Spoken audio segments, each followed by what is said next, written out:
Recording, please go ahead, Kathy. Good morning, everyone. Today is the Thursday, November 20th meeting of the Finance Committee. And I want to apologize for everyone that I didn't get the meeting agenda posted last week in time for the Tuesday meeting. But thank you all for the flexibility of switching it to today. The first thing I need to do, as always, is make sure that everyone can hear and be heard because we're conducting this meeting by Zoom. I will just go around the room as I see faces on my screen. Andy? Present. Joe? Present. Mandy? Present. Bob? Present. Tom? Present. We are all here, and except for Alicia Walker, who I believe can join us today. So I will announce her when I see her. We have a pretty simple agenda today. The first item is public comments, and then we're going to see how far we can get with a revision of guidelines. I will first open it for public comments. And Athena, you're going to have to manage this for me, I think. Let me see if I can see. It should be easy because there's no one in the attendees list at the moment. Do we have any members of the public right now? No. There's no attendees at this point. Okay, I can see it on my screen. So since we have no public attendees now, if some appear at the end of our discussion, I will open it up for public comments. So I've asked Mandy to be a scribe today. I sent everyone the Word document. And so what I think, if no one objects, I think would be the easiest thing is just to go through the document with a focus on the yellow shaded. Some of the other track edit changes are merely to change the year to FY27 and the dates. And I tried, but I will double check to make sure any time I do a percent or a number that I link it to the document that Sean has provided us on the projections for FY27. So I tried to just update all the numbers. The rest, as we go through this, are things we started to discuss on the committee as we've had our preliminary discussions, and several items that came up in either the budget coordinating group meeting and or the council meeting on Monday night that were inserted that could be part of the guidelines. So with that, Mandy has volunteered to show the document. And Andy, go ahead. Yeah, I just wanted to know, as I went through it and I found typographical errors and things like that, I noted them. Do you want them pointed out as we go through, or how do you want to handle it? Sure. Mandy, what I've watched her do this before, she's pretty quick on those corrections, Andy. So I'm sure when I do things quickly, I always have typos. I miss letters or mistype. That would be great. And that after this meeting, we'll see how far we get. We can resend a draft to have people do those kinds of edits. So I don't think we have to have perfect wording this time, but if anyone's picked those up, that would be great. So with that, if I see no objections, I think we will start with Mandy showing the document on her screen.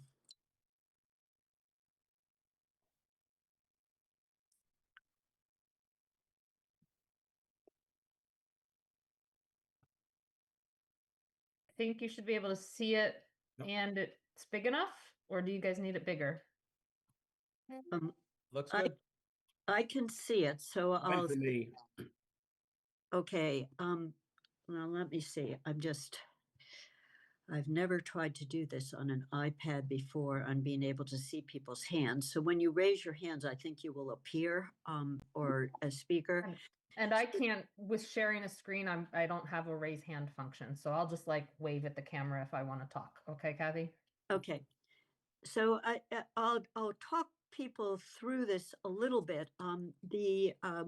I added that one sentence other than changing the dates. We note that next year's revenue is particularly risky to uncertainty about state revenues. We had discussed this with Sean, that we're assuming the state aid remains of that. I thought that short statement would just be an alert that that item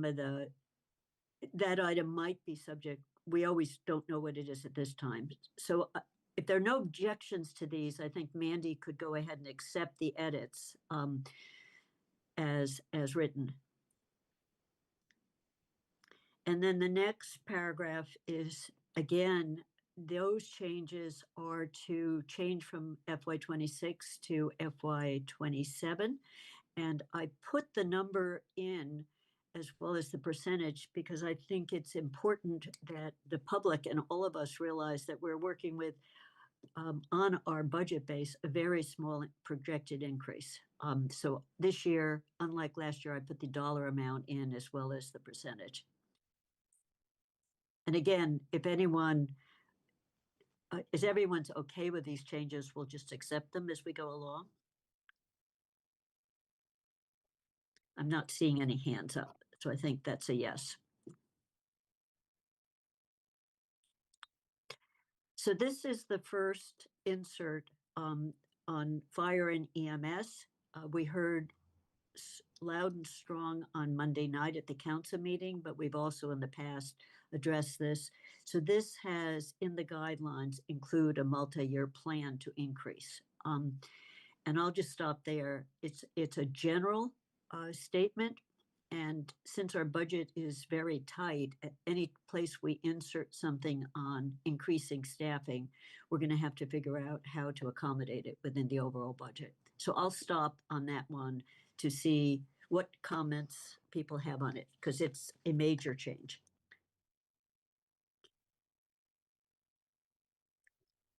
And this could be people don't want it in. It's not precise. It just says. Bob and Andy have their hands up, Kathy. Okay, yeah, I can't, let me see whether I have any way of.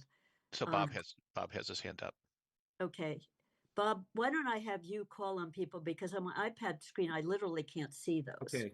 All right. Well, the first thing I would recommend is, first of all, I agree with this, but I think we should make it more general, because we've also heard a lot about CRES staffing and possibly even police staffing.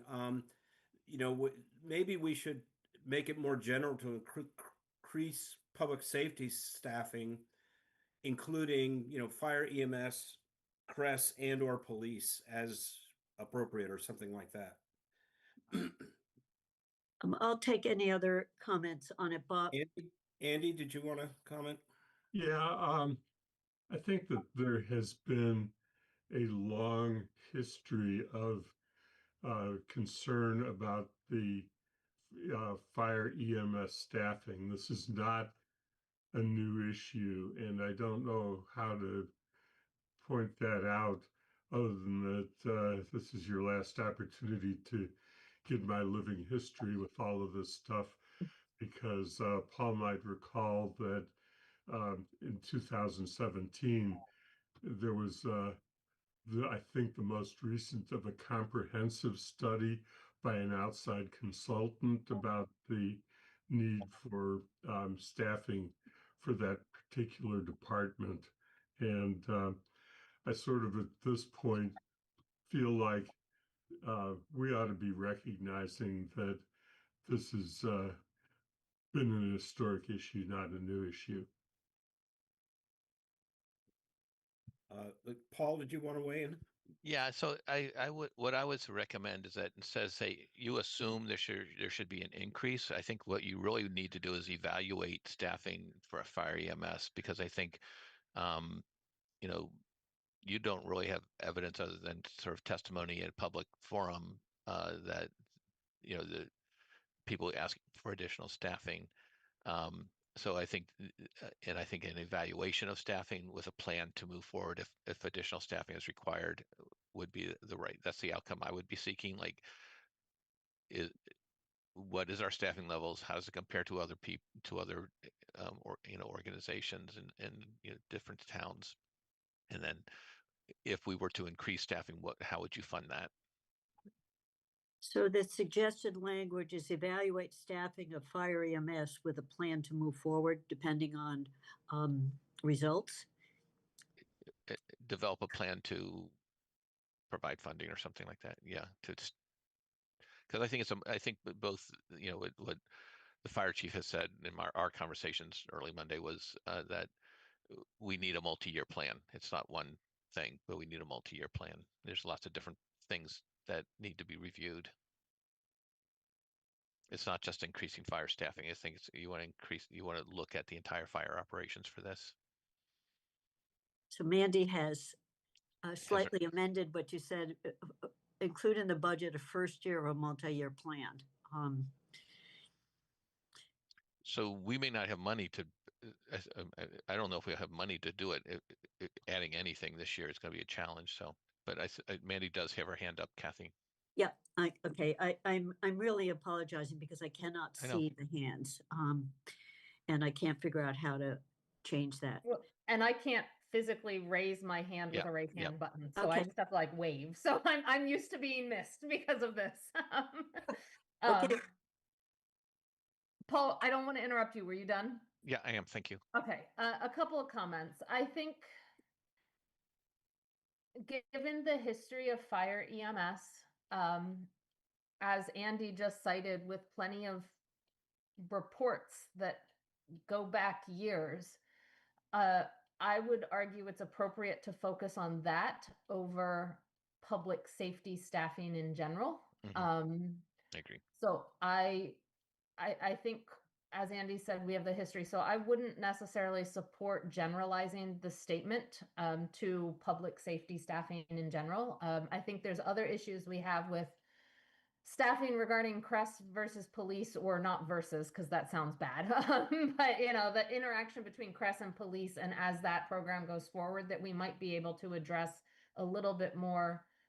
We're supposed to get an evaluation per the goals coming soon of the CREST program. We might be able to address some of that within the town manager's policy goals. Versus the budget here, because I think there's some decisions that need made there that are not as historically have the historic support that fire EMS staffing levels do. And for that reason, I worry about language that Paul suggested of evaluate the staffing levels. How many times do we need to evaluate it before we try to follow through with what's there? I haven't read the 2017 memo and evaluation that Andy referred to recently, but I'm pretty sure it called for a severe increase in staffing levels based on the call volume at that time, if my memory is serving me correctly. And so I hesitate to say evaluate it again. I know there's probably not a lot of money in the budget right now for this, so I want to just preview another section that I think is down below, a couple of pages below, that I think is really important for us to put in this memo and to talk about as a council, which is asking the manager to early on, I think I put a March 1 deadline in, come to us and say, given the budget that you have, what do you have to cut? What can't you add? Can you not fulfill this, say, fire EMS staffing? And how much would it cost? In preview of, and I know people don't like it, but in preview of having a discussion about whether we should ask for a 2.5 override. And I know many of us are not confident that if we asked for one, it would pass. I will say I don't think it would, but I think we need to have concrete numbers. And so I think we need to have concrete numbers in a multi-year plan of how we would add fire EMS, and whether that would require a 2.5 override, or what other services would need decreased to do so. So I see this statement of multi-year plan to increase fire EMS going hand in hand with getting concrete information early on before a budget is proposed about, in all 4 functional areas, what this budget can support and can't support, and how much it would cost to support the levels of services that the people in town are asking us to support. So I would support the first of these 2 bullet points, not the second. Kathy, just so you know, Yeah. Alicia's here. You need to confirm that she can hear and be heard, and she and I both have our hands up. Okay, actually, because I don't see her on my screen. Alicia, can you hear and hear us? Yes, I can. Thank you, Kathy. Okay, so I think because Mandy stopped sharing the screen, I can now see you all with hands up. So Andy, your hand is up. I can see you. Well, Yeah. I didn't know if you wanted to take Alicia first, but I would agree with that it should focus on fire EMS. I can't remember if we have a more detailed explanation of it below because we're not looking at the entire document right now. But we should have probably be saying a little bit more further in the document. And I think we don't have to own the result of the 2017 study that was done by the Carlson Group, which is a consulting firm that looked at it. I will send either the document or the link to the committee later. It is on the town website too, which is how I got it this morning. But I think that there is a long history, and there was a substantial um, presentation made at the last council meeting. So I would agree with that recommendation from Mandy.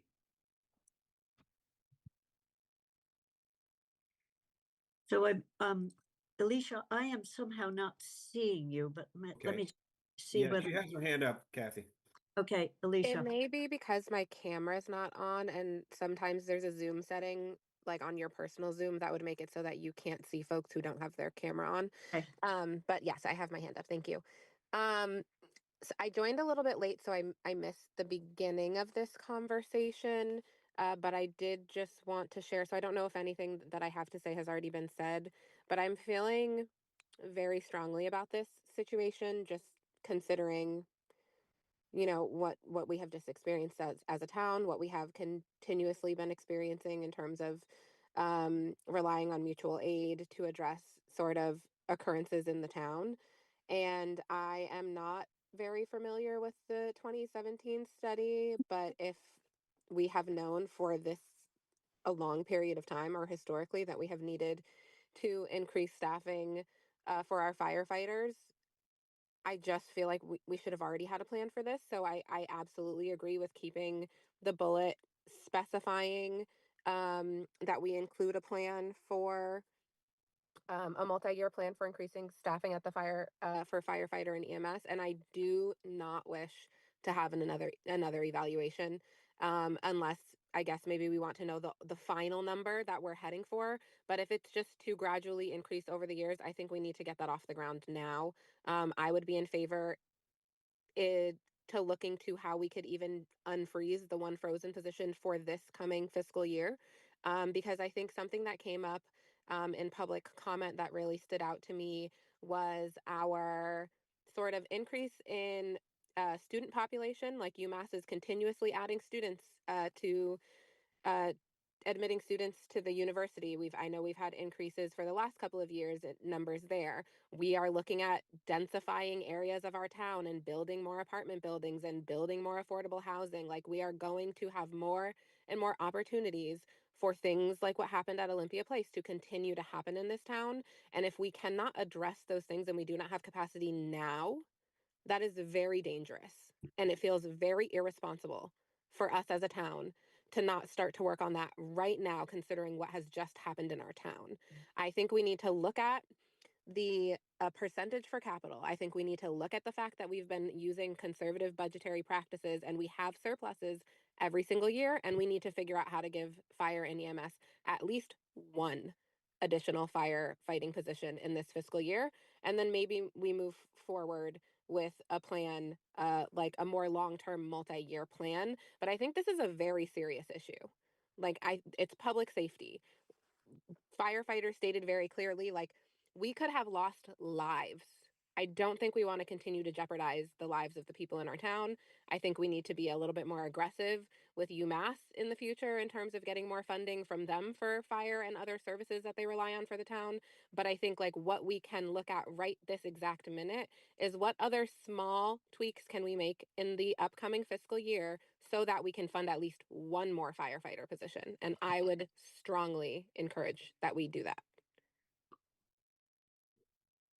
Sean, did you want to comment? Yeah, so I just wanted to really quickly highlight some of the things we have done since that 2017 report. So one thing that happened since then was back then we had Hadley. Some of you may or may not recall that, but we serviced Hadley. Hadley decided to go their own direction.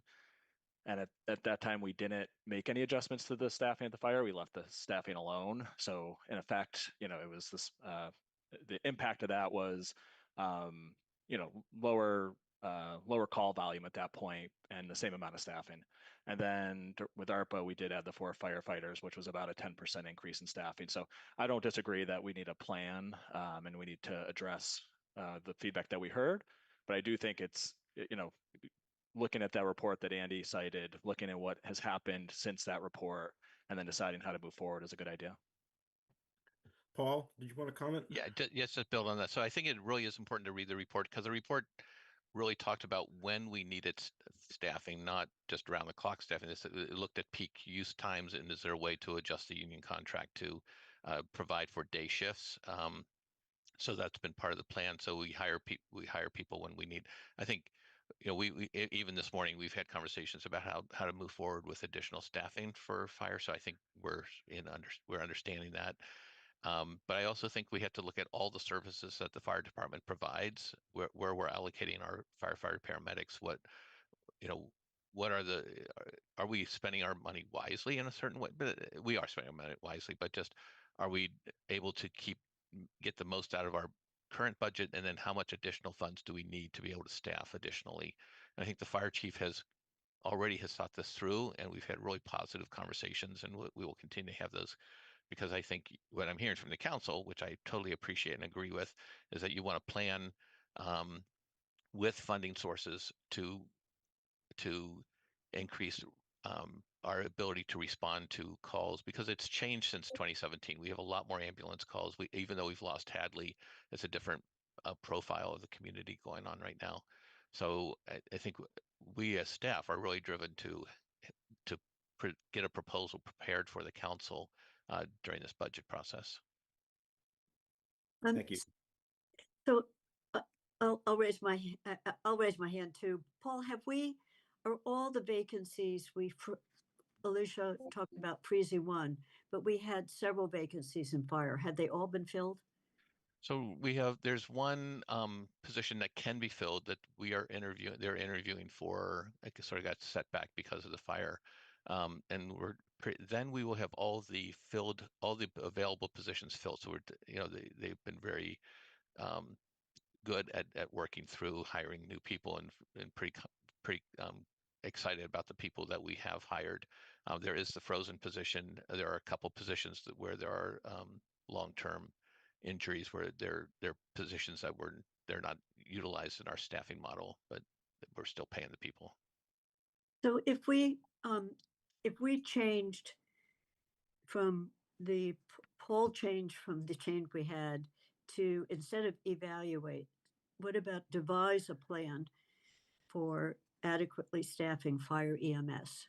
Yeah, or improve staffing. I think I get what people are saying. We don't want to do any more evaluations. I think that's a smart thing to take out. But to improve staffing or response times or something, I'm not sure exactly. So what the devise a plan to improve staffing for fire EMS. Yeah. And if others can see the screen, that's great, because I can't. I'm happy. And so Yeah. so if I'm hearing the finance committee right, it's like this is your number one priority in terms of budget. I think that would be important for you to tell us if that's what your number one priority is, or if you're going to have a whole bunch of different priorities. It'd be helpful to know how we should prioritize funds coming forward. And I think you would also, part of this is not just use are there other funding sources that we can draw on, which I think Councilor Walker mentioned, can we go to the university? Are there other grants out there that we can secure to not make it all land on the taxpayer? Yeah, I would agree with that. So go ahead, Mandy. You're muted. Alicia was first, so Alicia should go, but I'm going to say one thing, that university renegotiation is later in the document, so we'll get there on comments on that. Yeah. Alicia. And Okay, I was gonna suggest language for the bullet point, but I think you got it because I just wanted to make sure that the improving the staffing plan for fire and EMS also included the funding sources to do so. But I think you added that. So yes, I think that Paul, what you said was exactly what I was at least trying to say. And I still would hope that when you're I mean, I don't know if the finance committee will make this decision ultimately, but I would hope that we would look at trying to start that immediately. Like, is there anything we can do in this fiscal year to start that process? Because I do also want to say, while data, evaluations, reports, all of those things are really great and can help inform our decisions, what's actually really important is what is happening on the ground. What is the experience of the actual firefighters? And they were really, really clear that they don't have safe staffing levels. And I think they would know better than any consultant, better than any person that could come and evaluate for us, the department, that they're saying they're sending trucks out with 1 or 2 staff. Like, that is not safe. That is not okay. It's not okay that if there was another call to come in when they were dealing with Olympia Place, that wouldn't have been, there would have been no staff for that. So I don't think, I think it's very clear that what is happening on the ground is not acceptable. And so I hope that we can take this very seriously. And if I can just, we do, just to confirm that we, town staff, the fire chief, Sean and I have already had, we're engaged in this conversation. I just had one more thing just to add on this. We in the past, not necessarily in guidelines, but we've talked about regional approaches. So I think other small towns, not Amherst, but others, everyone is relying on mutual aid when there's a crisis level. So we give it as well. So I think the devise a plan and financing is important wording to be thinking of what's going on. And I think part of it, Paul, you're saying, are there places where that we can save staff time and reallocate it as you look through it, everything fire EMS does, which I think devise a plan encompasses all of that. So I see both Andy and Bob had their hands up. Andy was first. That is, do I have your permission to send the 2017 study by email to the entire group? Oh, absolutely. Okay. And that was, I also think that was, we talked about this way back when, because we thought we needed to look at it again with Hadley moving out of us, and we never looked at it again. I mean, we as a council never looked at it again. We asked that we would be looking at it again. So yes, Andy, we should be all looking at that. Bob? Yeah, I wanted to point out 2 things. One is that Hadley has just gutted their fire department. Right. So I don't know what's going to happen with them, but secondly, I wanted to point out, not to have people forget that when our fire EMS staff are all out on calls, it puts the rest of the town's residents at risk, even those who are not being served right away. In other words, if I had I'm 73 years old. If I had a heart attack on a Friday night, I don't know if I would, if they'd get there in time. So it's not just the fire risk, which I agree. Yeah. It's the risk to the town that we don't have sufficient coverage. And that results in, even if we get mutual aid, it results in delays. And that can be, in a health emergency, that can mean the difference between life and death. And I also agree with that, Bob. I'm not sure when UMass did this, but their health center used to have beds, overnight beds Yeah. for students that avoided ambulance and they shut down that facility. So when Paul, in the discussions with them, those beds still exist. They're just not used. They used to take students and basically detox and have them do what we're now doing when we bring them over to Cooley Dickinson when they're, and they don't do that anymore. They still have the physical capacity to do it, but they no longer have done it. So UMass took that off the line in a way that affects weekend, particularly weekend ambulance responses. Bob, the advice to some seniors has been don't have an emergency on the weekend. Exactly. Well, And I will say my wife had an emergency. She got to the hospital okay, but the hospital was understaffed, and she sat for 4 hours without any kind of treatment. And that was the issue, that it's also queuing up inside the emergency room. Yeah. Mandy, Being mindful of time, can I accept these and move on? Yeah. Yes. We spent a lot of time on. okay, so if you do share screen, I'm going to have to take, I think IT is going to have to look at my computer because it won't let me restart it either. So I am going to struggle on with iPad, and Mandy, you're going to have to show it again on the screen for me, or maybe I can just, because I'm not seeing it anymore. That's weird. Everyone else is seeing it, right? Yeah, I can see it. All right, so just keep going, and I can imagine it. It might be a setting on your iPad where you see the speakers over the shared screen. Okay, let's see. Sometimes it's a swipe to the left to get a different view. Okay, I got it back. Thank you. It was in the attempt to see the hands are up. So Bob, I'm relying on you to watch for hands. Sure, I'll watch for hands. So the second one is basically the same as last year, was equal changes. Just now, last year at this time in the Can- fall was 3%. Can we accept the revenue projection change? Okay, yeah, sorry. Thanks, Mandy. Okay. So the second one is I've left it as equal. This wording is exactly the same as last year, just with an update to 3.5, because at this time last year we were at 3%.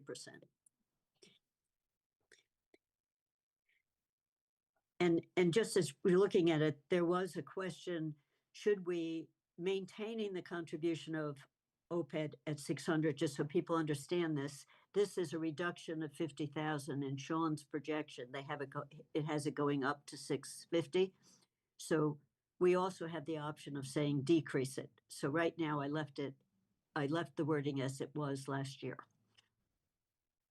Yeah, I agree that that we should keep it at 600,000 unless Paul or Sean, this is going to cause, heartburn for our rating, our bond rating. Are there any other hands on either Mandy Joe's either of got these it. two items, the equal and or the post OPEB? You call them. Mandy has her hand up. I agree for those two bullet points. I agree with Bob and what's written at this point. I think we need to later on put some wording in regarding the equal percentage increases as we because if we're adding staffing, there's all sorts of questions there. But for in here at this time with the information we have after BCG of everyone's facing the same hardships. I'm willing to leave this one at equal percentages for now. Hey, Sean, did you want to weigh in? Yeah, I think keeping the contribution of 600 is fine, with the caveat that one thing I am hearing from our auditors is that they would like the finance committee or the council at some point to not like firmly commit itself, but to vote some sort of plan or policy around funding of OPEB. In particular, that when retirement pension assessment, when the retirement system is fully funded and our pension assessment starts to go down, that there is at least the intent to shift some of that funding towards OPEB. That's sort of the big piece of our funding plan, and that has We've discussed that before, but the committee has never sort of adopted or voted that they agree with that plan. So I think at some point in the spring, that would be a critical step. And if we don't do that, then the discount rate that our actuary uses and when our auditors evaluate that might go up, and it will increase that liability for us. So that's separate from this, but I think keeping this at 600 would be okay. And if we could work on that other piece, that would sort of offset that impact. Any other comments on these two? Paul, Paul has Anderson. his hand up. Yeah, just a quick note. So I think I agree with Sean on that, but I would just caution, I think if we start to reduce that number, that's a bad sign to the rating Yeah. agency. So I think level funding is okay. And that yeah. Yeah, I agree. I don't want to see it reduced either.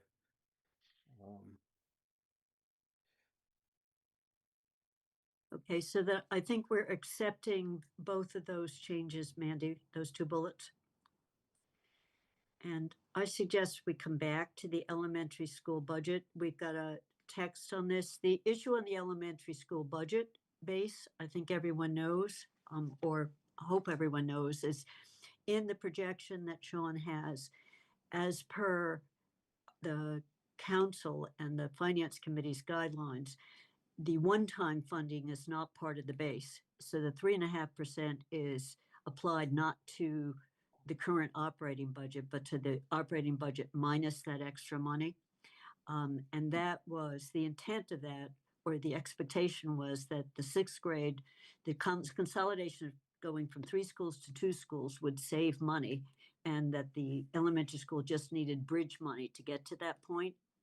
Now there's some question on that, depending on what the decision is on with the sixth grade, that the sixth grade may absorb some of that or most of that savings. So this was just, I left this in drafting, I just left this blank because it wasn't clear what we should say here. So Bob, whatever hands are up on this, we should talk about this here. Okay, I see Alicia. Thank you, Bob. Yeah, I just wanted to add, though, that I think regardless of when the transition for the sixth grade happens, like, I don't think we should change the way we're approaching the financing, but too proactively. Like, even if the change were to happen this year, I don't think that means we see immediate savings. I think we need to keep that money there while the transition is happening, because there will probably be unforeseen costs or things. It's a big transition. It's unprecedented, at least in this town. We don't know what it's going to look like. We don't know what it's really going to cost us. So I would be opposed to changing anything just yet.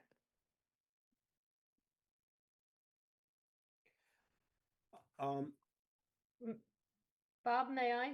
Mandy, yeah, go ahead. Oh, thank you. It that line in this section, I think, is extraneous, because Yep. we had something similar to below that is sort of slightly highlighted. I don't think we need it in both. I think we do have to discuss it.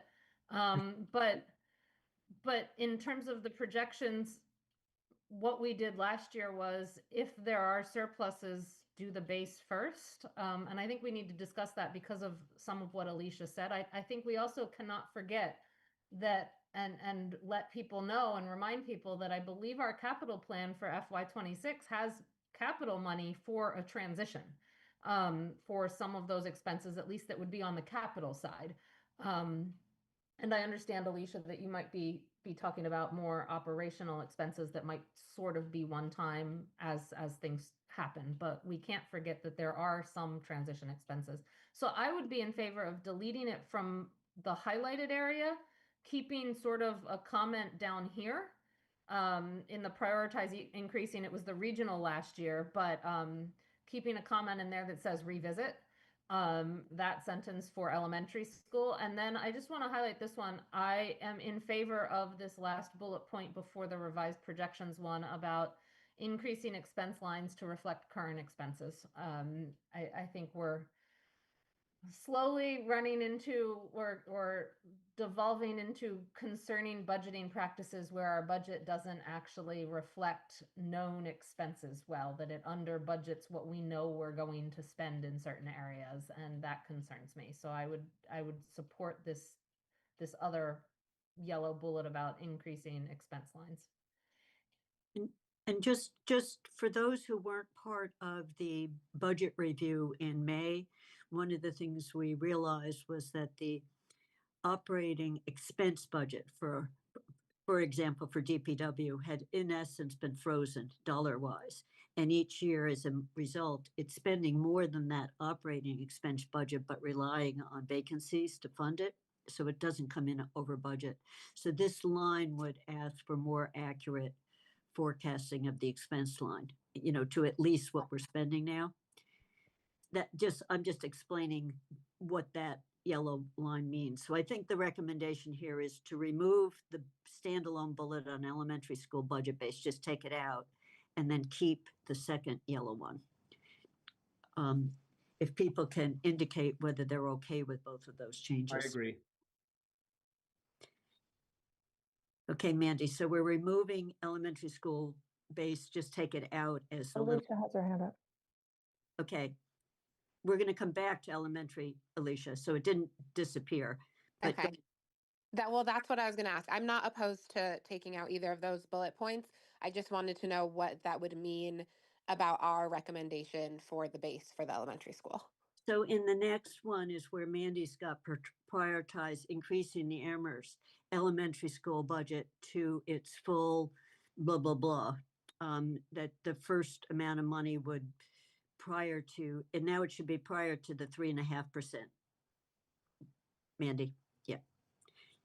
So that is where, so it's basically that little line, 269,000 is, I think, my memory of it, is that on the base or not? So this second one would be if there's money, if the revenue projection goes up, we'll keep that money in, rather than, that would be the first place the revenue projection goes up. That's where the money would go. That's how we worded it last year for the regional school.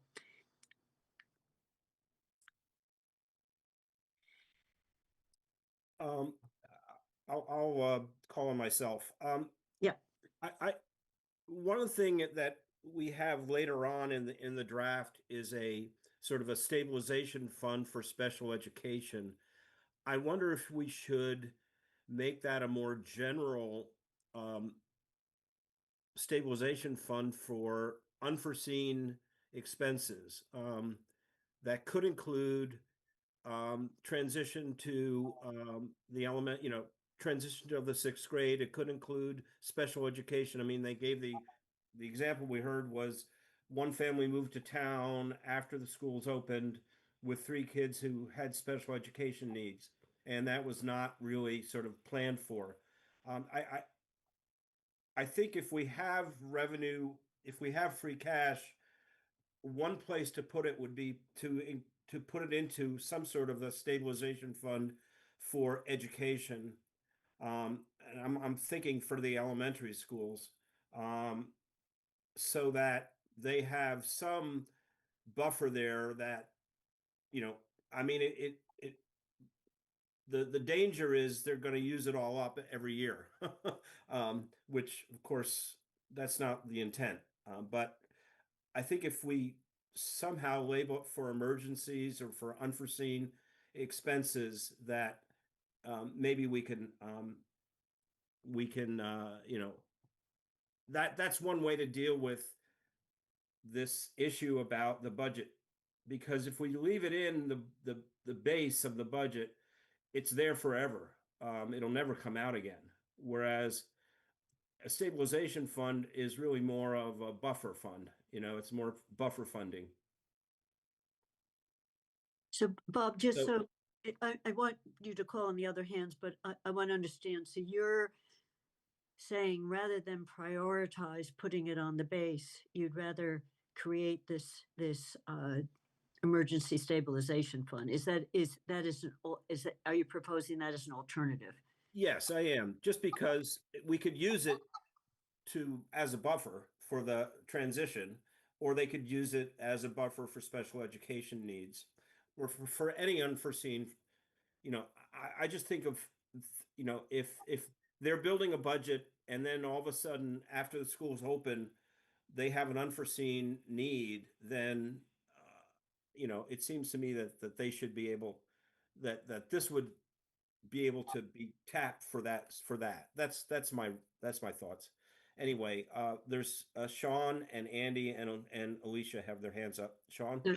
Yeah, so Bob, I don't think you were at BCG, but so the schools do have a special ed stabilization fund. I created it back when I was there in early 2016, 17, 18, sometime around then.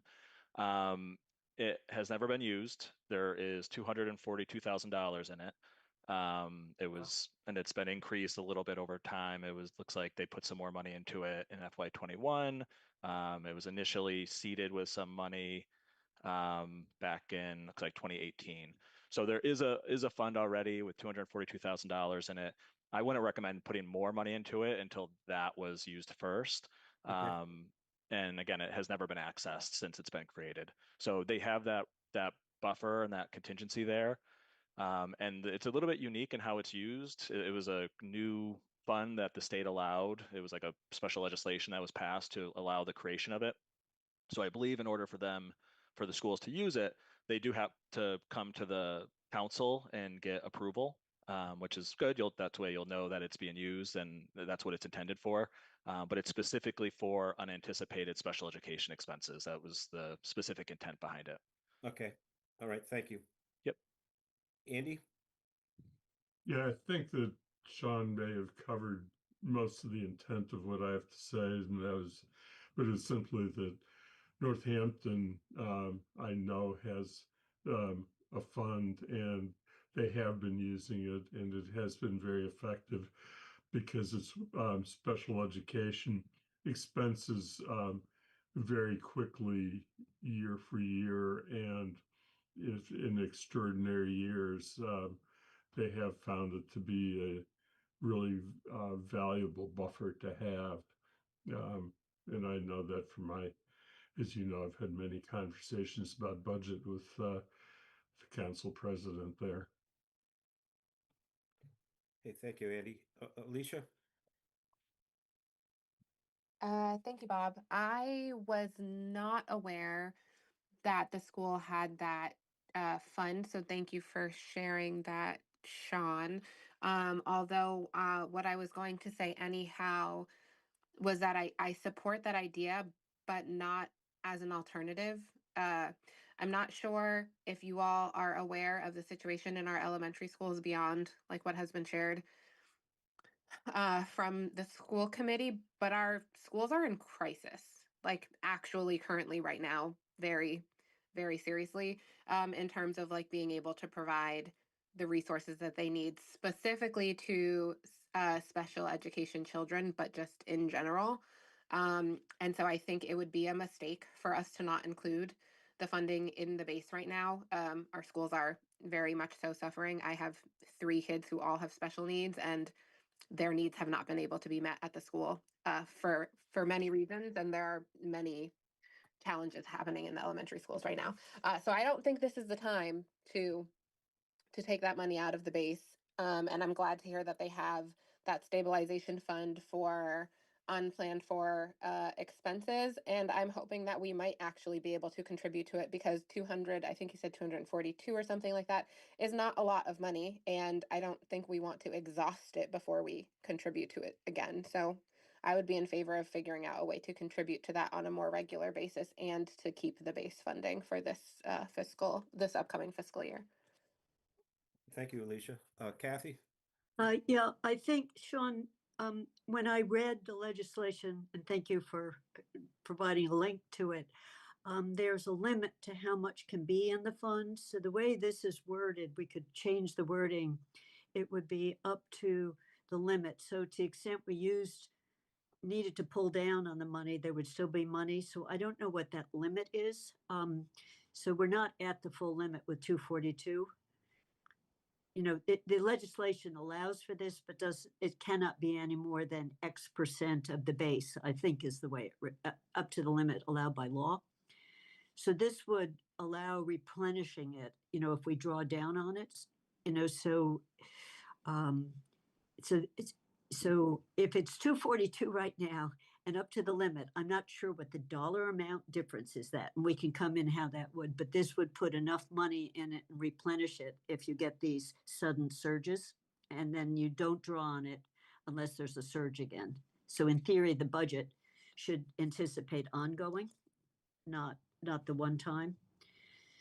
So I was going to suggest that change, but also we could put a footnote in here, and we don't have to do it now, that lets the world know there is such a fund already and that it has money in it, because this was a discovery. We thought we were going to have to create it, and we discovered that we have it already. So it'd be good, I think, to just put a footnote in, an unusual footnote, but a footnote allowing people to know it exists. Okay, thank you, Paul. Yeah, so just for clarity, if I'm understanding what you've come to so far, is that your expectation is that any additional staffing for fire would come out of the town's 3.5%. And then if there's additional money that's coming in, there are these two bullets, possibly three for free cash, but to prioritize increasing elementary school budget, and then increase the town budget, all four budgets overall. And I guess those are in order of priority. Just want to be clear that those are, if that's in order of priority, or if you were going to put in additional funding for fire in this list. So just if you could give me clarity on that, that'd be helpful. Kathy? And I see Mandy Jo has her hand up too. Okay, I can't see Mandy. Sorry. No, I think that's a good question, Paul. And in the fire EMS, I mean, part of it was a heavy push back to UMass so that it doesn't have to all come out of our budget. So I do think we need clarity here. And I'll just speak to the capital budget, where I've been the only person so far who has wanted to reduce the amount coming out of the operating budget to capital. But that's one of the ways I thought that, yes, we could increase both the school budget, the elementary schools budget and the town budget to allow for the fund. Yeah, I guess my question is, it doesn't matter where the money comes from. It's just, what are your priorities? Is my question. No, so I understand what you're asking, that where if we find new money, revenues are higher than we thought, where do we put it? And so in this list, are we putting it, so the other would be distributed proportionately, but I think what Paul is asking is, do we put a bullet before that says distribute it secondly to the town budget to allow for the fire EMS? That's, I think, what you're suggesting, Paul. Is it up there in the priority list? Yeah. My question is it subject to funding for additional funds, or is it something you're saying Coming out of reallocate funding that within the town's budget to make this happen? I'm taking my hand down. Let everyone else respond to that. I think it's a good question. Mandy, I can't see you, but I understand your hand is up. Yes, a couple of things. I'd like to hear from Sean why he wouldn't suggest appropriating, the way this bullet is regarding the special ed stabilization fund is appropriate from free cash to the special ed stabilization fund. So not out of that. And why wouldn't you suggest doing that, in that when I read the state law, there were a couple of questions I had regarding the state law, right? The balance can't exceed 2% of net school spending. So is that required net school spending or our actual operating budget? Those are totally different numbers, right? Required net school spending is 17.5 million. Operating budget is about 29. So that's a total balance of 350 to 580, if I did my math right. If the current balance is 250, that's an extra $100,000 from what at this year we're expecting to be a $10 million free cash. Well, a $10 million surplus, and I know 3.8 of that is already going to replenish free cash. So it's not in there. And it appeared, the bigger thing is, it appeared that the funding of that special ed stabilization fund needed to be in the school budget, in their school budget, that it's not something that can be done, say, in our November free cash transfers, that it has to be in a yearly budget. And so if that's the case, why wouldn't we say, put it in the budget, instruct the school or Paul to try and put it in that budget so that it's there. using free cash. I'm not trying to take it out of other things because that's a way we can use that, plan for the November free cash transfers. This is one of those planning tools. You know, do they have to happen in the budget? Could we do it in November is one question, right? Another one is the region also has one. What do we do about the region? I don't know. It's not. Does it have to be in the budget? And then I guess the next question is: it sounds like the spending of the stabilization fund can happen at any time during the year. So I'd like clarification if that's correct. So that if that emergency comes up in August, we just get the request from the school committee in a financial order. Or I don't even know, would it be a financial order to approve spending from the special education stabilization fund. So those are the questions I had about that. Why wouldn't we appropriate free cash for it if it's not at its maximum? So that it's there if there is a thing. And then in terms of Paul's question, he's got a great question. I think I would put fire over elementary school at this point, simply because we don't have enough information about the what has always been assumed to be a savings when the two schools open, when the one new school opens and consolidates the two schools, such that that's why that wasn't included in the base. And until we have more information as to what that budget looks like, that sort of reformulated quote level services budget, I would prefer to prioritize our any surpluses. Right now it's a $500,000 deficit, to fire EMS over increasing the elementary school base to a level that we assumed would not be, in terms of that amount that is there that we said was one time, is equivalent to almost the anticipated savings on utility costs in the new elementary school. And I understand there's other concerns there with the elementary school budget. But I think we need to deal with those and have a better conversation of who gets more money from their typical base. And that's something that I tried to deal with later on in the document with the conversation and reports by March 1. But I think I'd put the EMS above the elementary school at this point and keep the free cash for the elementary school sped fund. Are there other reactions to this? So this is Hey, put I above. see Alicia and Sean have their hand up. Alicia?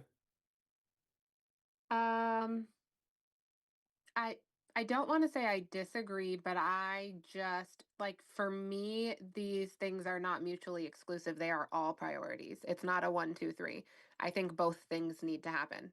And so, to the best of your ability, Paul, and if other finance committee members agree with me, I would hope that you would see a way to make both of these things happen. And I am now thinking a little bit more about Kathy's suggestion of going a little bit lower on our capital contribution to make that happen. I think both of these things feel very critical right now. I also think that, again, I don't know when exactly we'll see savings. I think the school is due to open in the fall, but we'll still also have operating expenses for Wildwood. I think, Paul, you mentioned that. And so I think it's too soon to be rearranging our budget for those anticipated savings. I think that we should look at that in the next fiscal year. I think right now it would be really important to make both of these things happen. Thank you, Alicia. Sean? Thank you. Responding to what Mandy Jo had asked, so why I wouldn't put more money necessarily into the Special Education Stabilization Fund, one, again, has not been used in 7 years. And two, if there was ever an emergency, we could still, the council could still appropriate from free cash to the schools middle of the year if there was a unexpected placement. Even if it surpassed everything that was in the special ed stabilization fund, the council could do an emergency appropriation from either general stabilization or from free cash. So by moving it, it's just kind of reducing the flexibility, I guess, that the council has with its reserves. It's not necessarily, again, this money is really supposed to be for things that are not anticipated. It's not meant to be an alternative to budgeting for known placements. It's supposed to be if, again, a student moves in, has high needs that weren't budgeted for, or you have a out of district placement that you didn't budget for because you didn't know about it. That's what these funds are supposed to be used for. And between it not being used and that we could still address that emergency with free cash or general stabilization, that's why I felt that way. And then to your question, how it can be used. So it requires a majority vote of the school committee, and then it comes to the city council and it requires a majority vote of the city council to use it. So similar threshold for the council of using free cash would be a majority vote. Kathy? Hey, I have a suggestion, kind of comment on all that we're looking at. One is I do think we have to make choices, Alicia. We have to live within a budget, so we don't like our choices is one overall comment I would make.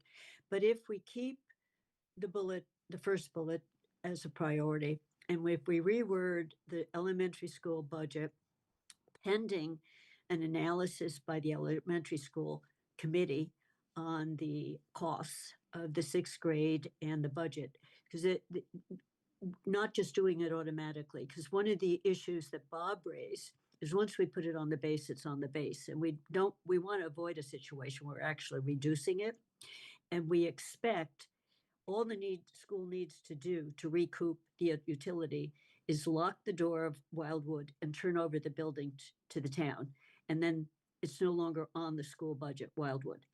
So if the town decides to open the door and turn on the lights and heat the building, it would be town costs. So there's real savings on utility, just requires action.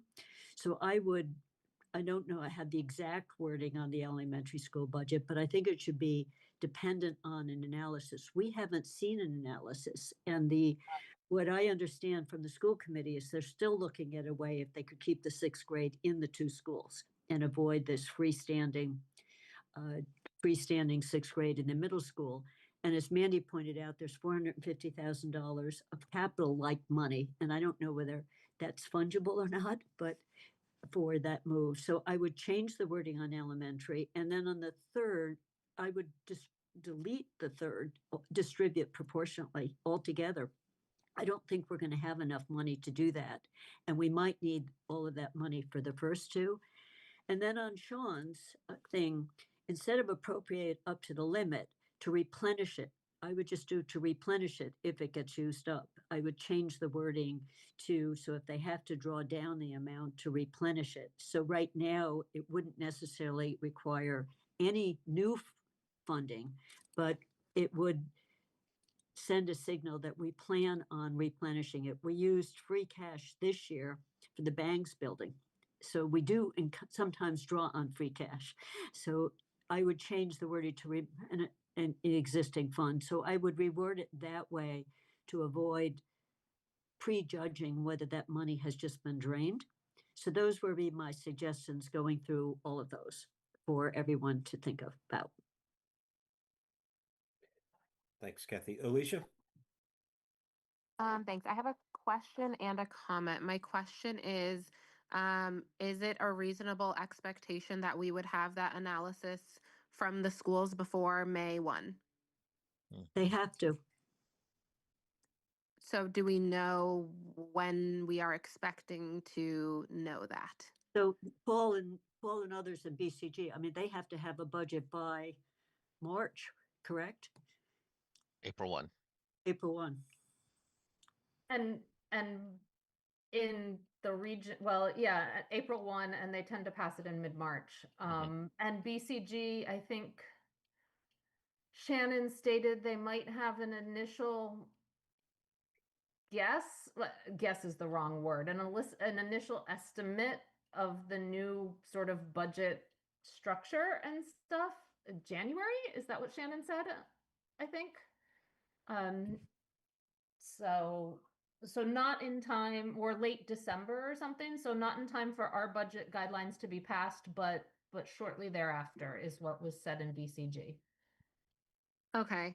I feel like that is just another one of the just already existing flaws of our budget process. Like getting information after we set the budget guidelines feels a little bit frustrating. And so I don't have a clear sense of this in my head, but I'm wondering if we could adjust the language to reflect that.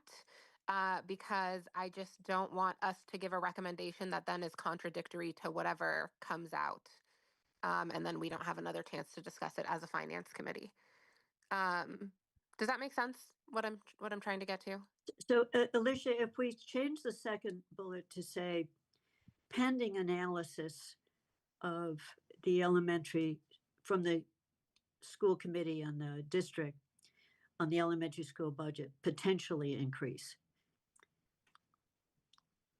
Yeah, I think that would feel better for me because again, I just don't want to lock us out of the recommendation that we think that that needs to happen. Um, and we don't really know what's going to happen. We don't know what's going to happen with the sixth grade move. We don't know how long. I know you said it's a simple decision, but we don't know how long that's going to take for Wildwood to be turned back over to the town. And so I think we just need to be prepared to not be locking ourselves into a little bit more of a complicated situation. Mandy, I see your hand up. I don't know when you put it up relative to others, so go ahead. Oh, thank you.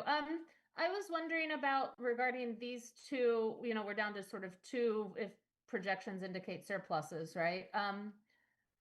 Staffing for the library. I don't know how we want to deal with or discuss the comments that the library made at BCG and has made in the past to Finance Committee that the town's portion, the town's support for the library budget no longer covers the staffing salaries that it used to completely cover. And therefore they've had to essentially cut down staffing levels.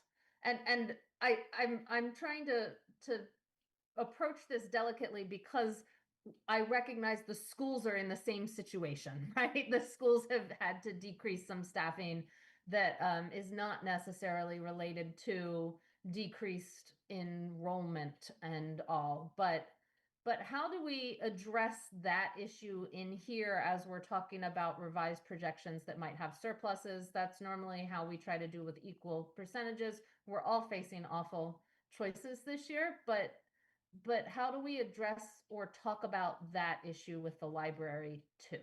And it might not be here, it might be later on in the budget, but I wanted to just bring that up. Thank you. Paul? Yeah, so 2 points. One is, I think, in response to Mandy's that point, we are also we're sitting on 5 frozen positions as well, and that's not noted here at all. So I just want to note that. And also, Kathy, you mentioned that the bank center renovations are coming from free cash. Really, that's coming from ARPA funds that had to be moved into we moved into free cash as a defensive posture. So I don't think you can really say that's really free cash. That's really had I not recommended that we move that into free cash, we would have just spent it out of ARPA. And so I think that's not a good comparison, I think. Okay, thanks, Paul. Sean? Yeah, I'm not necessarily looking to add more things to your priorities, but maybe it's somewhere else. I don't see anything about the regional schools.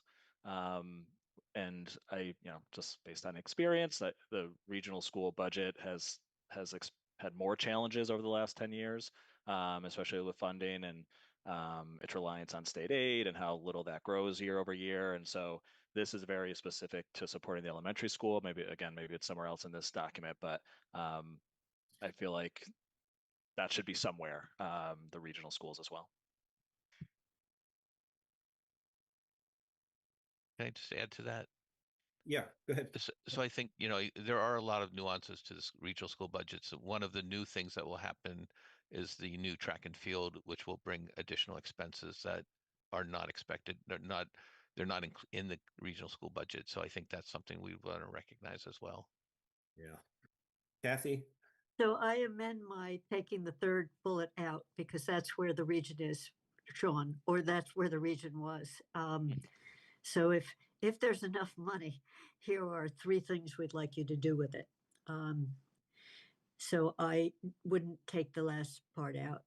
I did hear one of the towns said if Amherst goes to 3.5 and the regional agreement assessment method continues to be what it is, they will have to do an override. So there is going to be stress on the regional budget, even at 3.5 from the other towns. That's just an observation. That's not that I wouldn't change that. So Mandy? Go ahead. I'm sorry, Kathy. That's all. I just want to say that, we've got 3 places for the hoped on, we get more money than we think we have. 3 places to put it. Yeah. I take my hand down. Mandy?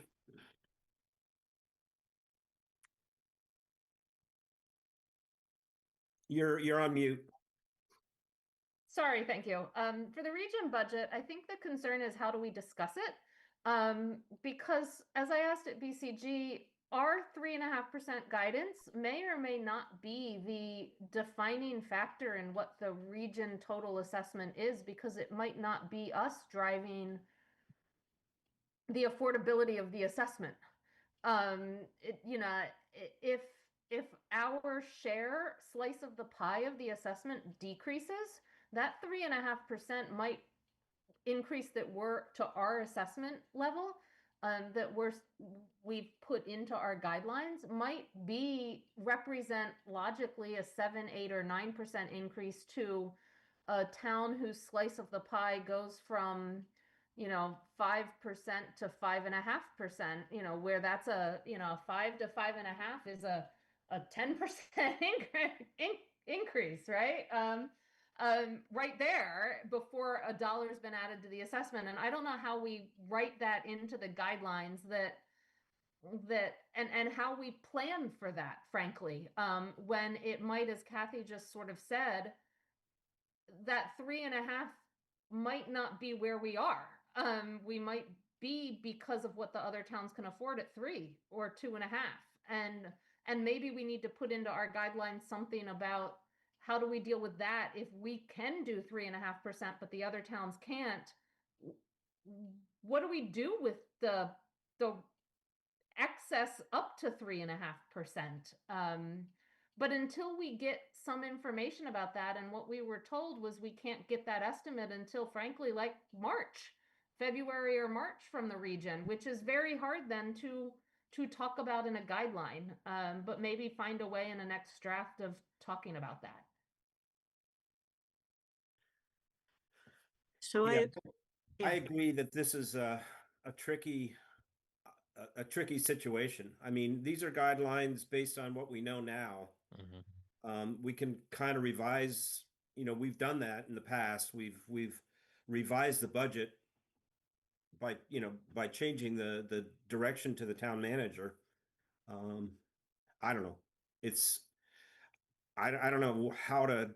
I mean, I think maybe we should address it and just say that we don't know what the other towns, 3 towns in the region can afford. We may have to revisit this. So I have a suggestion. I'm just looking at the time. It's 11:15. Can we?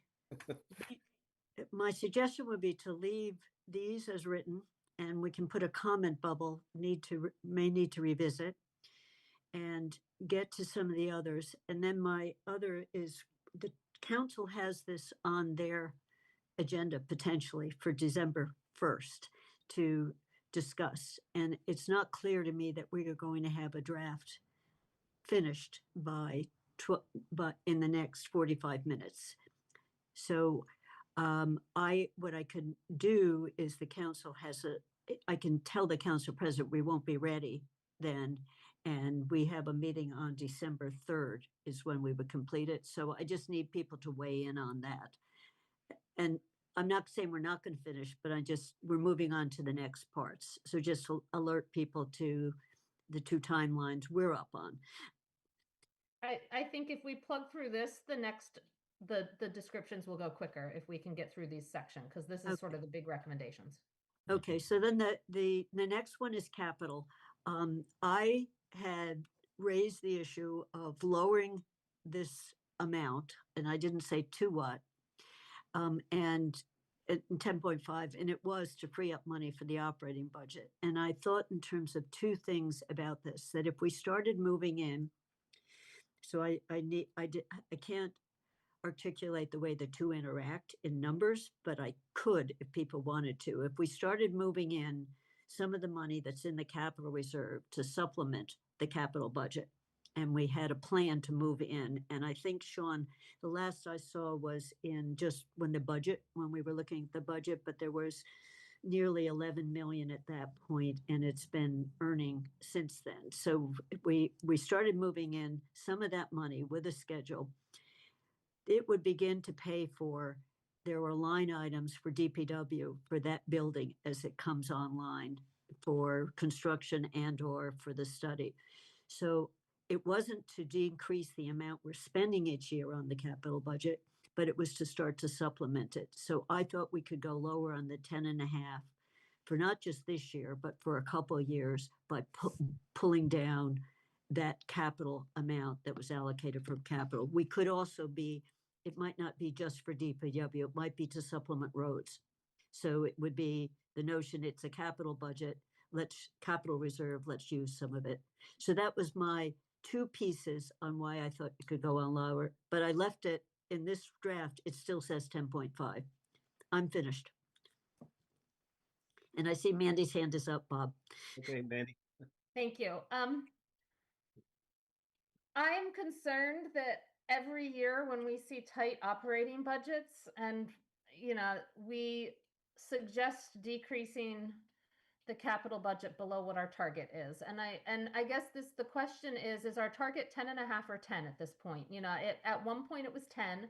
And then when we looked at all the models, including the models from last year, it was a 10.5 target. And I think we should pick a target and stick to that target without saying, oh, but the operating budgets are tight, so let's decrease capital for that. Because we've seen the result of decreasing capital when operating budgets are tight. That's what happened in 07, 08, 2012, where our capital line was like 5% instead of 10%.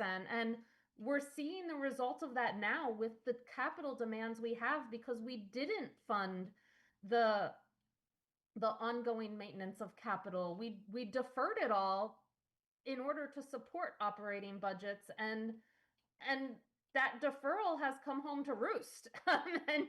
And I worry that it is seen as an easy target to reduce, even 100,000 here or there, that then doesn't, that then we hear, one of the things we most hear from our residents is not just schools and fire and operating, it's capital investments. And so I don't think we should be looking to capital to reduce it. And the models that were presented last year and that the council for nearly the entire time, for the last 5 years, I think that I've been on the council has worked with is 10.5%, not 10. Even though I know some of the guidance before was 10, to do that. In terms of the allocating supplemental capital funds, Model 2 from last November had us starting to do that, I think, in FY27, expecting that DPW was there, and it included a minimum of 3 million in cash capital. I think this budget season, we need to sort of start saying, what is our minimum cash capital? And then maybe we start following that Model 2 that we talked about last year in finance of, if we don't hit that minimum cash capital, given all of the debt, whether that be for DPW or this or that, then we supplement with the capital stabilization. But what is our minimum cash capital? Is it 3? Is it 3.5? Is it 4? Model 2 had 3. 3 might be a little low nowadays. Model 2 was before we saw lots of inflation on capital spending in terms of costs. Should it be 3.5 or 4? And that's what we supplement for. So I don't necessarily like this wording, but I agree with some sort of wording regarding using capital stabilization funds to supplement the capital budget to maintain a certain minimum of cash capital payments, because the debt is the debt. And we will deal with that as it comes. But I don't support reducing that 10.5 to 10 unless we see models that we haven't seen regarding the capital budgets and the projects at a 10% capital allocation, because I think we've been operating at 10.5. And I do think when the fourth bullet that's in yellow, roads and sidewalks, I think we should set a number of what we are, not just an annual target, like allocate, the capital budget, allocate a certain amount of dollars for roads and sidewalks repairs that includes, and then all of those things and capital improvement, and Paul and Sean can figure out how you get to that number. But I think we should set a number. So I would put a number in that fourth bullet point. Thank you. Alicia? I do agree with Mandy Jo in terms of setting a target. I think that that would just be helpful for streamlining, especially moving forward in the future. Not that I personally think that that means that we always need to meet that target, but I do think that that would be a helpful step. I am particularly interested in exploring what that might do for us if we do go down to 10% for this, for the next budget cycle, and what impact that would have on both the capital side and on the municipal budget side. Because for me, if that's the difference between us meeting all of our other priorities and not, then that seems worth it to me. But if it's not going to have that impact, then I think that that would also be helpful to know. Thank you. Sean? On the setting a number for roads, I would not caution, but we're working on a plan that would be presented to the council at some point in the next couple months.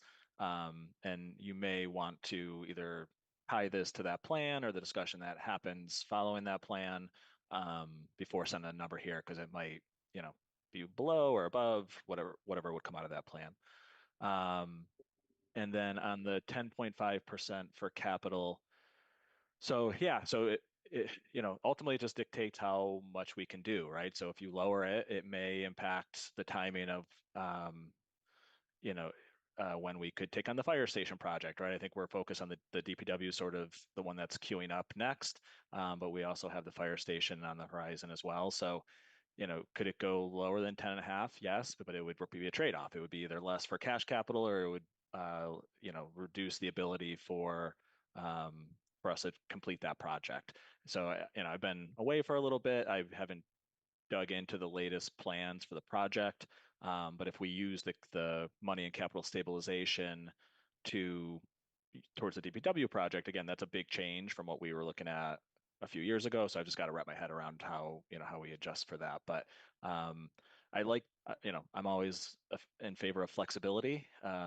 So, I think the goal should stay 10.5%. But if this is a year where the debt hasn't started, for the DPW, for example, it's unlikely the debt will be there in FY27, and our cash capital requests, which we haven't received all of them yet, are not overwhelming, then it's possible we could go lower than 10.5% for FY27.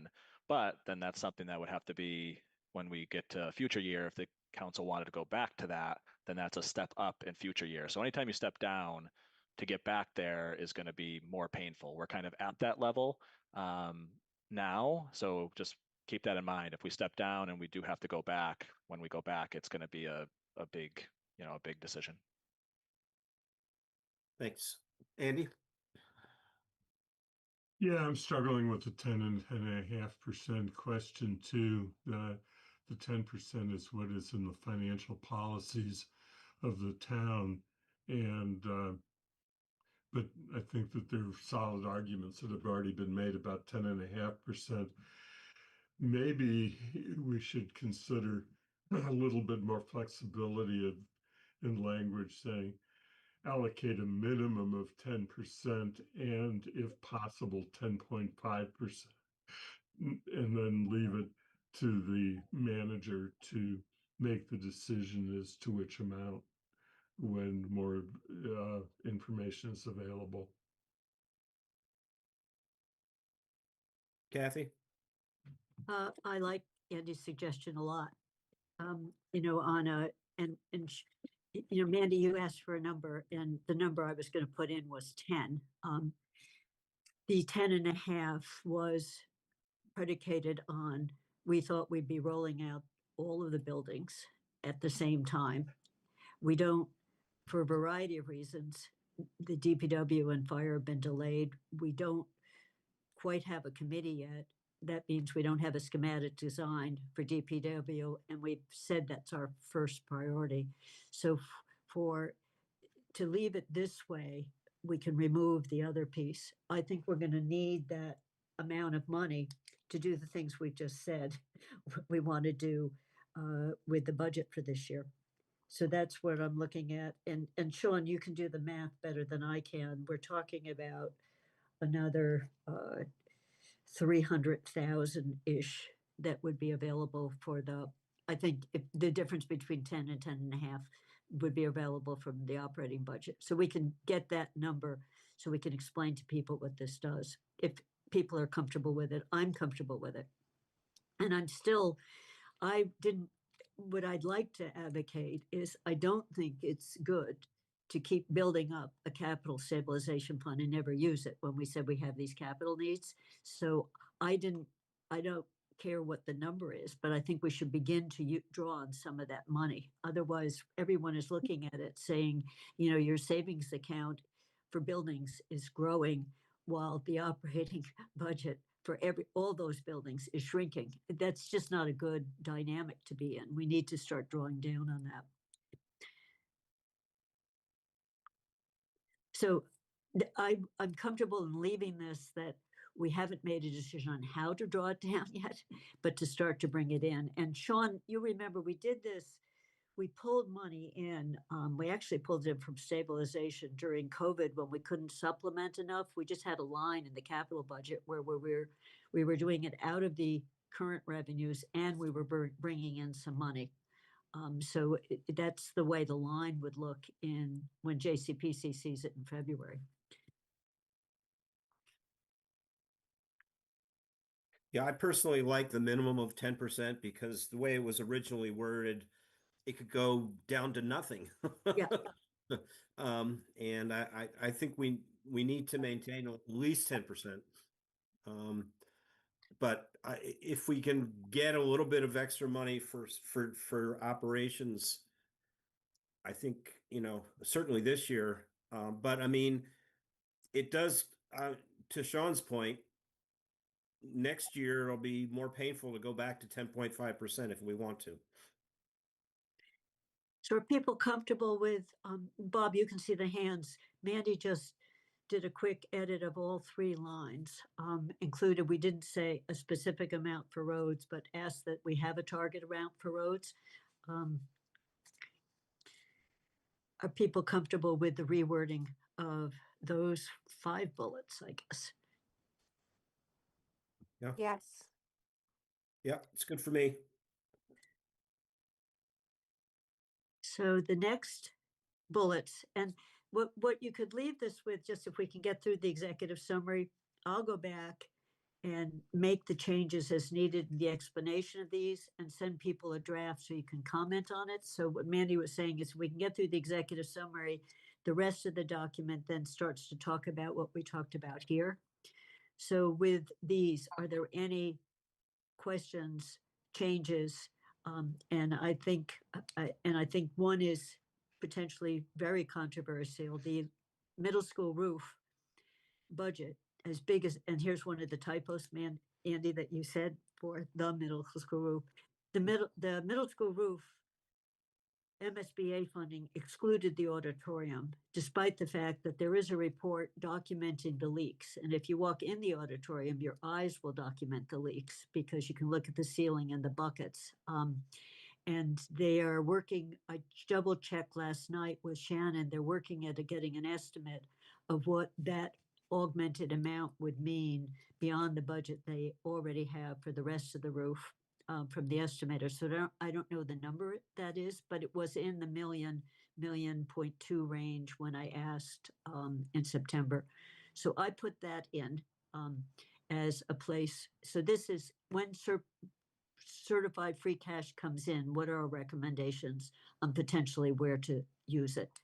So the two were roads and sidewalks and the middle school auditorium, and then the rest to revenues to the stabilization fund. So if there were any left after that.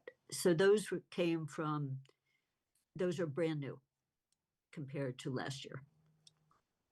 Mandy, just take out the O before the middle school auditorium. See, there's a typo. Yeah. Sean? Yeah, so I think that's the one that I'm concerned with. I think if the region wants to propose that, there's a capital plan process for them to propose that all four towns would contribute to. I don't know why Amherst would fund all of it or do sort of a process outside of that. Again, they're doing a capital planning process right now. That'll be part of their budget. They could, if you know, it's up to, I think we're not their facility staff. We don't know what evaluation they've done in terms of repairing, or maybe you do. I don't know what evaluation they've done in terms of repairing that roof. I also don't know if that roof is 1 year away from being MSBA eligible, or 2 years away from being MSBA eligible, or 10 years away from being MSBA eligible. I mean, if it's 10 years, then yeah, something needs to be done. But I would still feel like it should go through the established capital process for the roof, which would call on all four towns to help fund it, not just appropriation from Amherst.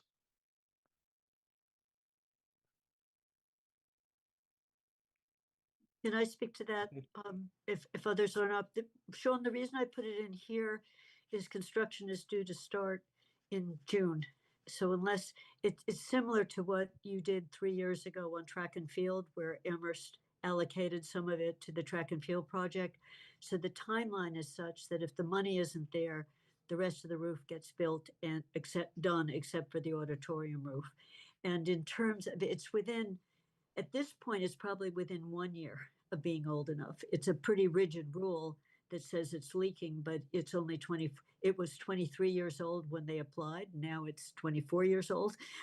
So I think it's within 1 year if we got back into accelerated repair, but it would mean setting up to do all the roof except the auditorium roof, and then later come back and do the auditorium roof, where there's actually been, there is a full-blown assessment of it I could share with you, that it's not just leaking, but it's leaking badly, and tiles have fallen down on people's heads. So it's, I don't understand MSBA putting an arbitrary limit on part of a roof, but they did. And Can I? yeah, so that's can all I wanted to can I say res- about this. Yeah. Kathy, can I respond to that real quick? Go ahead, Yeah. Sean. So maybe more flexibility in this one. I've had a conversation with Shannon about this a while ago, so there could be more information on it. At that time, it wasn't clear whether we would even be able to include this within that project. Maybe there's been additional information since then that they could, but it wasn't clear that we would be able to adjust the scope of the contract to include this. But if there is, I still don't know how I don't know for sure that the capital process at the region would prohibit them from doing a vote and getting that out at Springtown meeting and getting the funding approvals at that time. It might, you're right, maybe it would need to be done, but maybe just consider additional flexibility working with the regional schools on this. Mandy May has I? her hand up. Yeah. Can I go? Yeah. Go ahead. I don't like this bullet point, particularly the way it's worded. You know, the next one below is allocate the remaining to capital stabilization funds. I understand the need and desire to potentially do the whole roof at the same time at the middle school, but it is a region.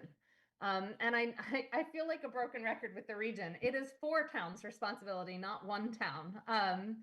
And there is a process, as Sean just said. If it is found that they want to do it at the same time and they need to borrow money to do it, they pass a borrowing authorization, and each town has 60 days to say no to that borrowing authorization.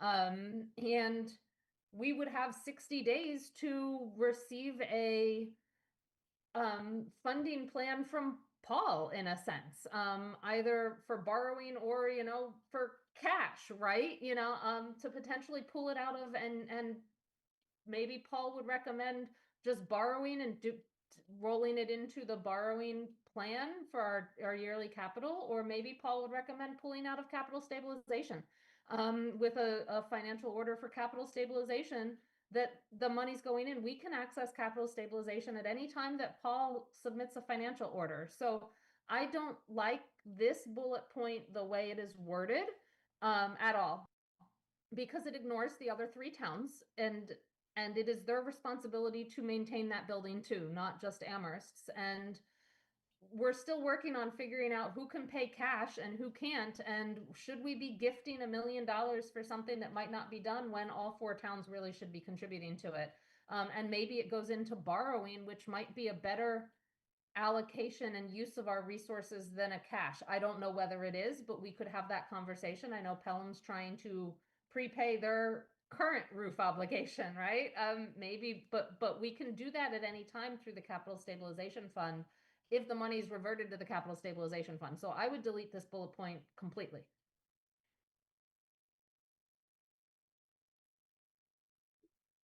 Any other comments? John? Andy? Yeah, and I was just gonna quickly respond. I, I'm not. This is just really a point of technicality.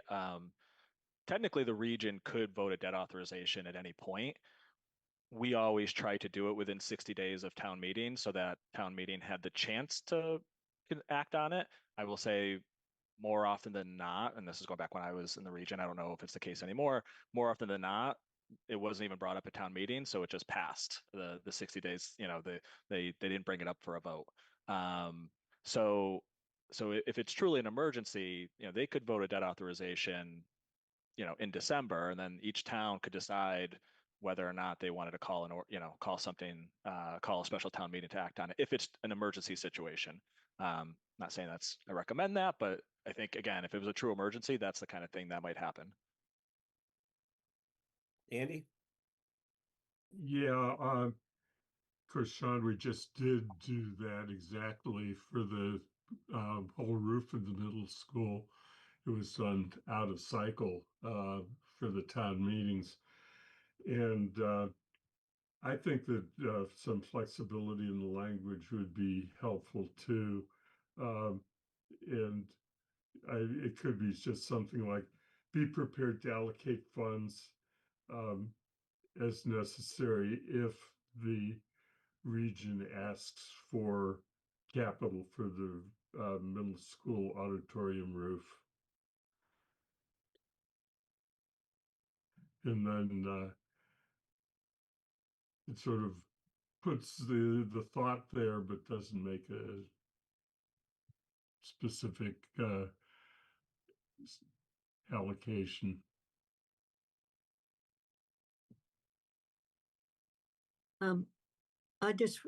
I think that wording,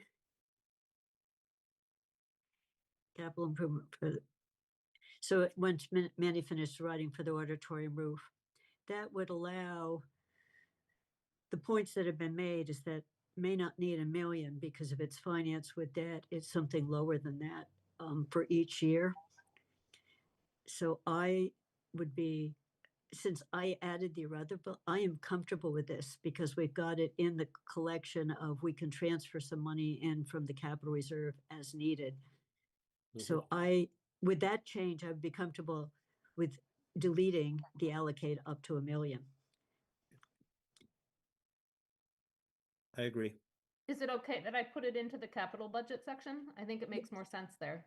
Yeah, I think, well, unless we think everyone moves so fast that we're doing certified free cash in December, where we've got a proposal in front of us. So I think that's right, Mandy, that we can do it out of cycle, just the way we did before.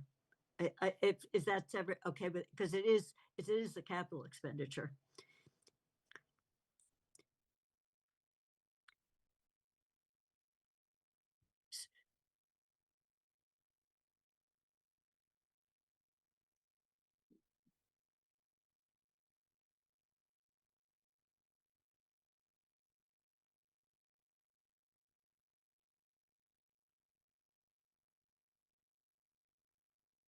So I think it's 11:15. And I'm just, those of you who can see more than I can see because of my limited Zoom, I don't know whether we have any public here for public comments.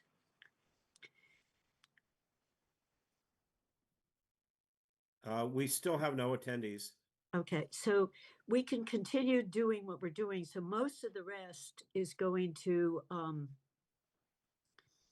go through explanation. Now, the one thing that we have up in the beginning, and then we reiterate it, that we're advising against an override because we're already high taxes.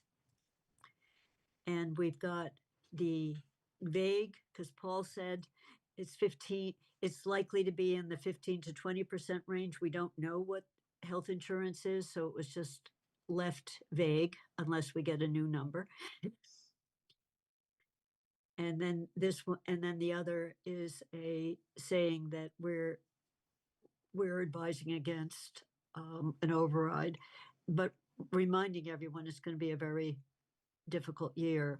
And this was this language of update us where all of this is by March 1st. So it's before the final submission. We're really trying to avoid what happened last year where the council was revising guidelines without a lot of information, but we need to get as much information as we can. So that's also new, that yellow. I agree. Kathy, I have Yeah. a comment on that. On Yep. this yellow section, thank you for putting it in. I know I'm the one that sort of suggested this. I wonder if March 1 might be too late because that's when the budget hearings for schools are already. So maybe we're looking at like February 15th or something, so that maybe we could discuss it at our second February meeting of the council. I'd like to hear Sean and Paul's thoughts on that. But the other thing, my thinking on this request is, and it's not necessarily the greatest of wording, and it's missing something that I wanted to make sure was in here, is I think we need a really good estimate of what the impacts of what our budget guidelines are. So if it's 3.5%, what are we losing? Potentially position wise or department wise, or that for each of the 4 functional areas. But then I think we also need, what does it cost to put them back in? What does it really cost to put those and fund those 3 library positions that have essentially been frozen for 7 years, 6 years at this point? What would it cost to actually unfreeze every position we froze last year in the municipal, as well as whatever might have the proposal is to remove or to add positions? And for the schools, what would it cost? Right? Because I think that's the number we also need to see, is not just what our budget can support now, but what does it cost to support what we're losing or what we're trying to add in? Because we get a lot of requests for a lot of different additions to our budgeting, but we never see how much that would cost. And to me, we need to know those numbers, and the public needs to know those numbers, because that goes into, do we ask for a 2.5% Prop 2.5 override? What number would we be asking for? On a property tax revenue of about 70 million, I think, is our property tax revenue.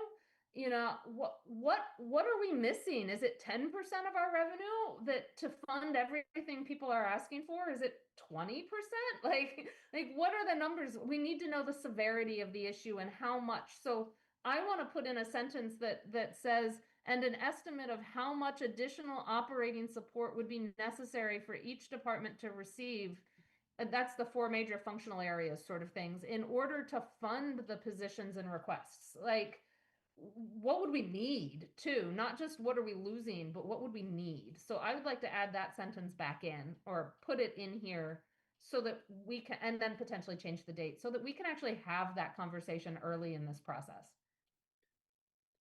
I agree. That's one piece of the puzzle that's missing. We don't know, what is the shortfall, so to speak? Is it 2 million? Is it 20 million? Is it 5 million? We don't know.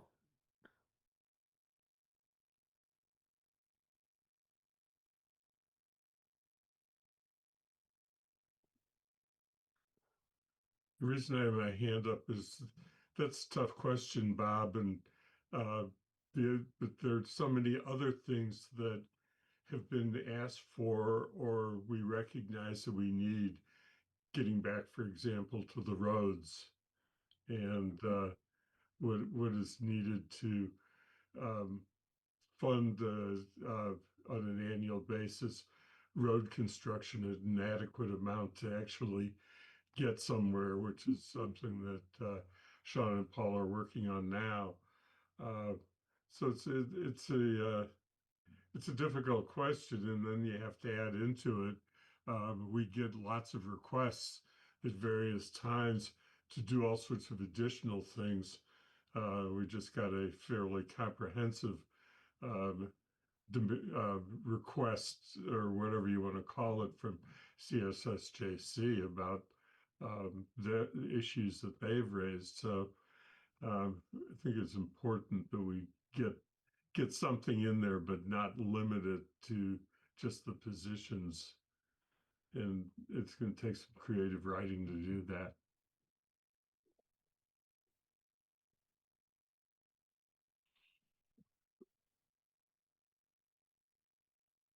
No, I agree, Andy.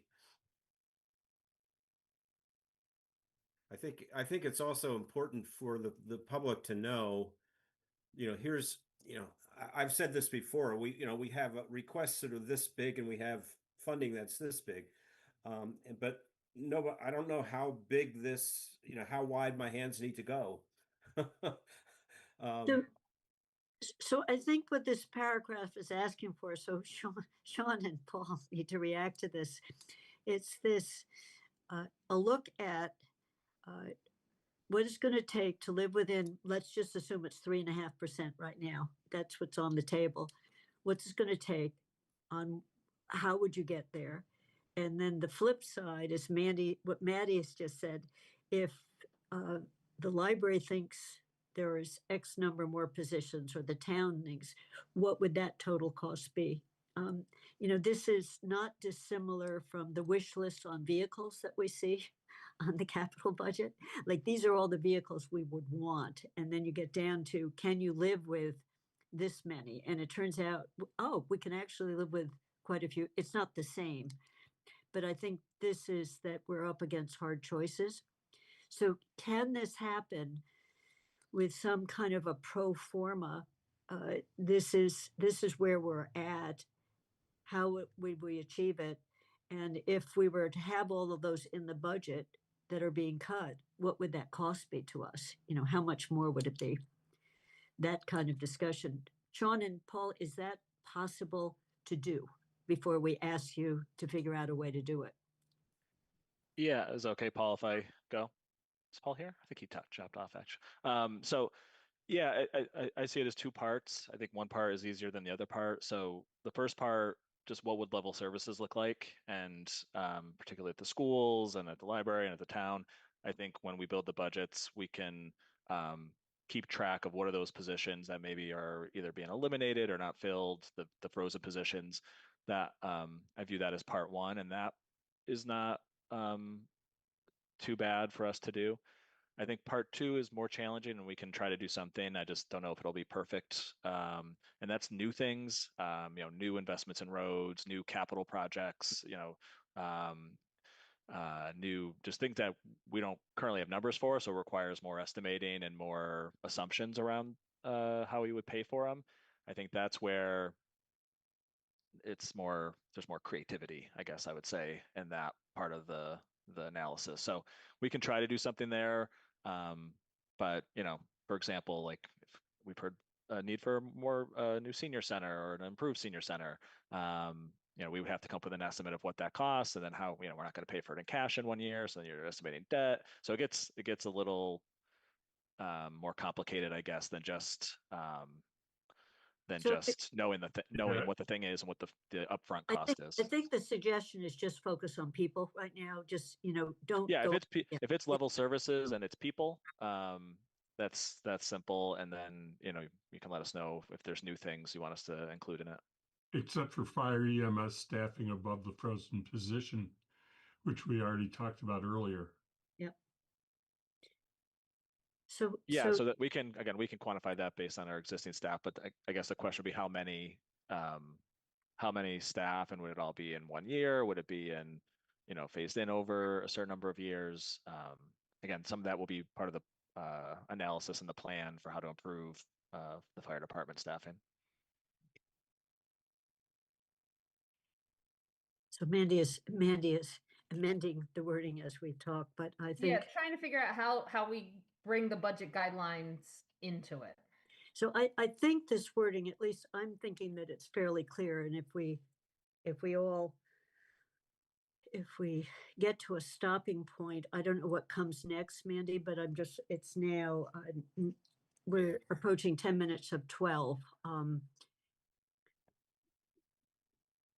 So some of it is just decrease and then later explaining what we've done. So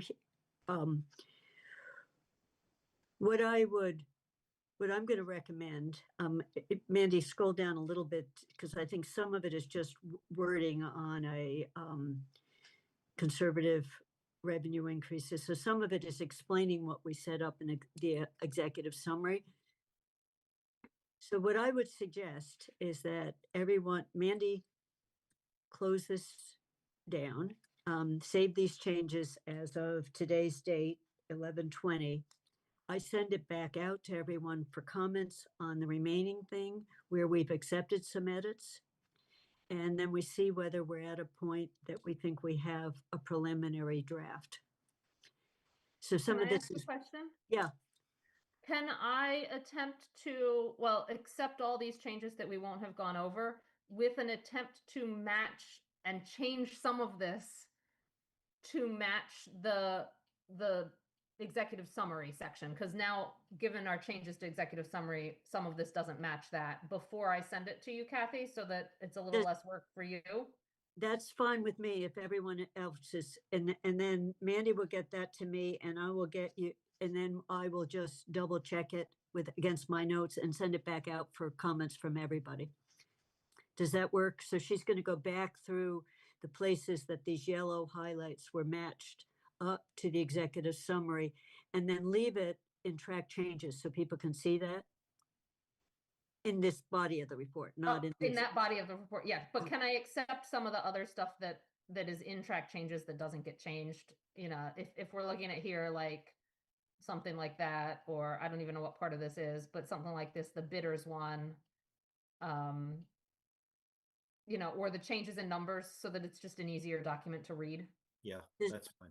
So that's okay with anyone. If there's no one saying no to that, that's the procedure. So Mandy's going to get this back to me by tomorrow, and then I'll get it to you by the end of the day tomorrow, and everyone will have a week to get any, and the comments can be edits that are purely typos and whatever, and I'll incorporate all of them. If there are any major concerns, I'll figure out whether we think we're ready to go to the council or not. This revised document will be put in our packet. And if we're ready to go, we can do annotated. We can do comments that there wasn't full agreement on this, or there were some alternatives. I can put them in comment bubbles because this will just be sent as a draft. Is everyone okay with that proposal? I have hands up by Andy and Mandy. Okay, great. Andy, go ahead.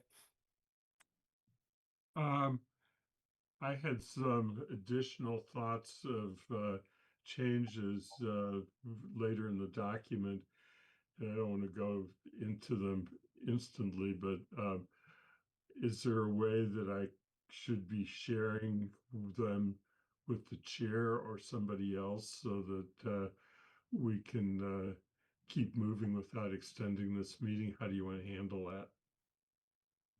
Well, depending on what the rules from up high are, I would be fine with you saying, here are some additional thoughts on where they would go. Or if you can rattle them off in a couple minutes, Andy, just in terms of topics. So if you want to share them, then we can figure out where they would go as potential changes in this document.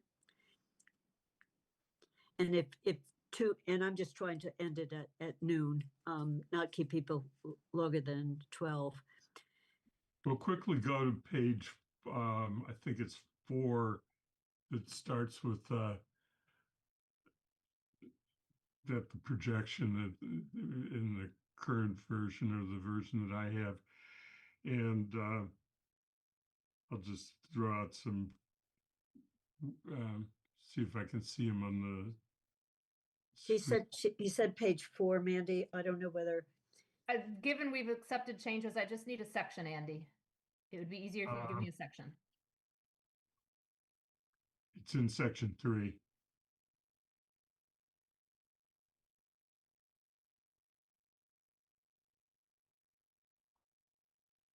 Okay. See where we can get to where you have the words, she has the words add wording for elementary here, question mark. That gives you a sense of what page to look for. Okay. In the very prior word that'll be on the prior page, take out the word region. And another minor one is where it says the projections show a deficit. You will just needs to be separated into 2 words, but that was the major point that I wanted to get at was when we're at the point of, we also recommend budgeting other post-employment benefits, OPEB, $600,000 rather than increasing it as proposed at financial indicators meeting, and continuing this budget amount in future years. And Sean might have some thoughts about this. Instead of saying amount in future years, I said until a pension fund is fully funded, because the intention of the policy all along was that we would get the pension fund fully funded, and then the money that we have allocated to the pension fund would be used to address the OPEB. I think that's fine. And I was going to add a footnote on that too. That works well. I'll leave it at that. Okay, for Andy. now. Mandy, Okay. And if you have any others, Andy, that are particularly that are just wording where the wording is odd, just send them to me and I'll incorporate them. so Mandy had her hands up. Yeah, I in a different section, regarding there's always a section on like, I'm trying to find it in mine and I don't want to scroll on yours, about a sort of shared services and all, and the reduction, this section here, reduction expense strategies. I wonder, I would like to see us potentially open that up to not just a focus on, I've always read this as focusing on municipal budgets, but a focus on all 4 functional areas of reduction expense strategies. For example, encouraging, say, the library to work with the municipal recreation department and senior services center to ensure coordination on programming that might reduce expenses overall. You know, regionalization, but within obviously our government, but also things like apologize for the cuckoo clock if you heard it. The elementary school committee just posted, or will be posting, agreed to a meeting on December 9th, I think it is, to discuss potential alternatives to moving the 6th grade to the middle school building as a potential way to save money. And should we mention something like that in these guidelines about encouraging other departments, not just our municipal department, to seek reduction expense strategies, in particular something for like the school that would serve the students as well, or but while serving the students as well or better than they would get on, say, a plan to move the sixth grade into a sixth grade academy only at the middle school. If they can keep them somewhere for less money that would produce the same educational quality or better, should we put that in this budget? A guidelines document. So essentially expand this paragraph to be not just municipal focused, but for functional areas focused too. So here's my suggestion, since we have now hit 12 o'clock.